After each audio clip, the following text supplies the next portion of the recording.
And it was like 6.5 minutes. It's terrible. It's terrible. I had a pickleback, I don't care. Okay.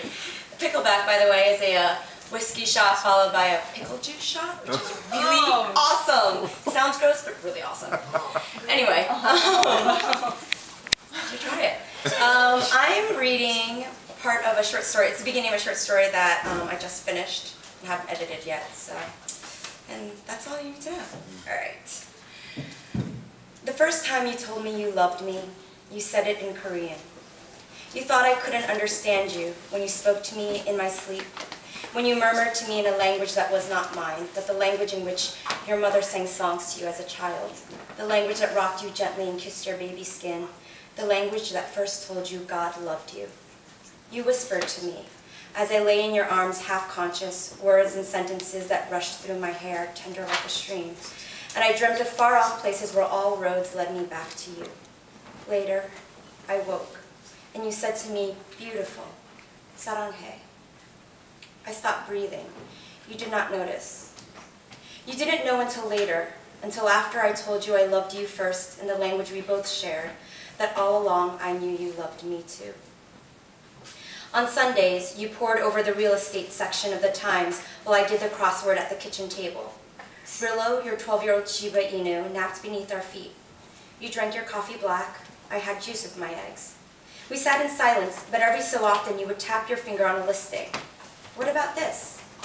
I'd glance over, read a description for brownstone in Brooklyn or a large house in White Plains, dream homes we might never be able to afford. Sure, when do we move in? You'd smile at me, flash those teeth, the small gap in the front. Your parents had been too poor to pay for orthodontics, and I would go back to my crossword. Your mother called every Sunday night at 8. I cooked dinner while you sat with the receiver nestled against your ear. Ne, you repeated, nodding. Ne, ne. When you spoke to her, it was in a hushed Korean, one that sounded to my ears like it was meant to blanket all prickles of agitation. Okay, Yuden. Love you too. What did she say? I'd ask. Same thing, you'd say. She asked me if I went to church today. Why don't you go one of these days, just so you can say you went? You'd shrug, then help me set the table.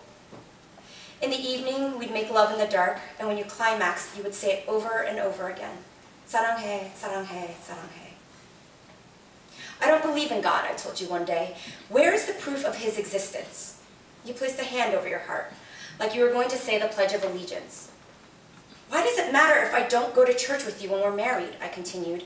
You don't go either. Isn't that what those phone calls are about? You looked at me, your face blank, your jaw working, searching for the words. Then you said something under your breath.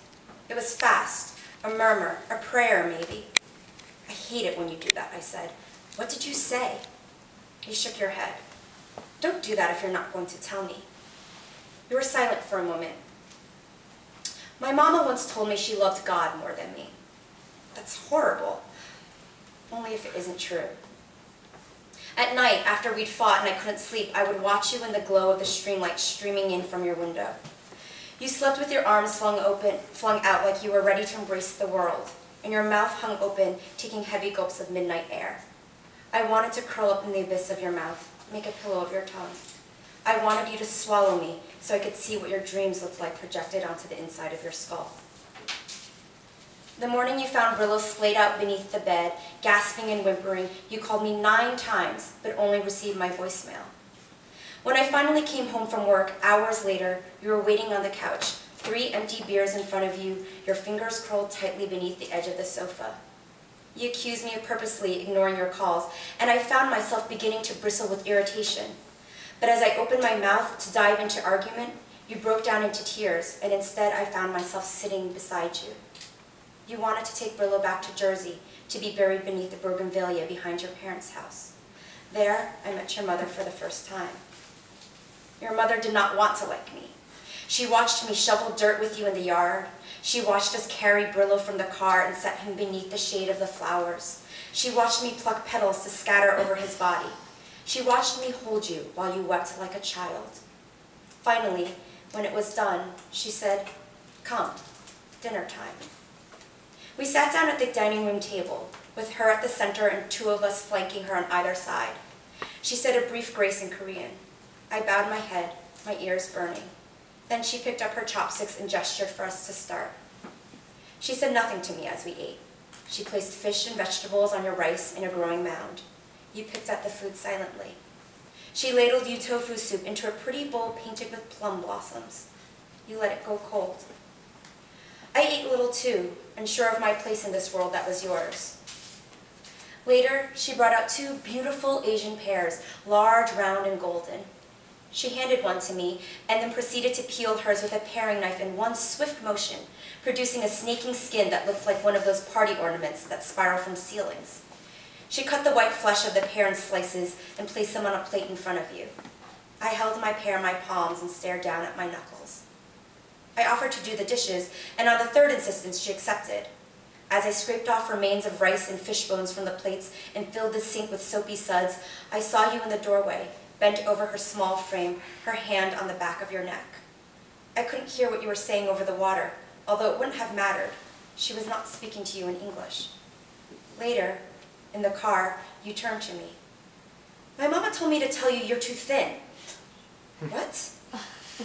She says you should eat more. My eyes welled up. I looked out at the window. She liked you, you continued.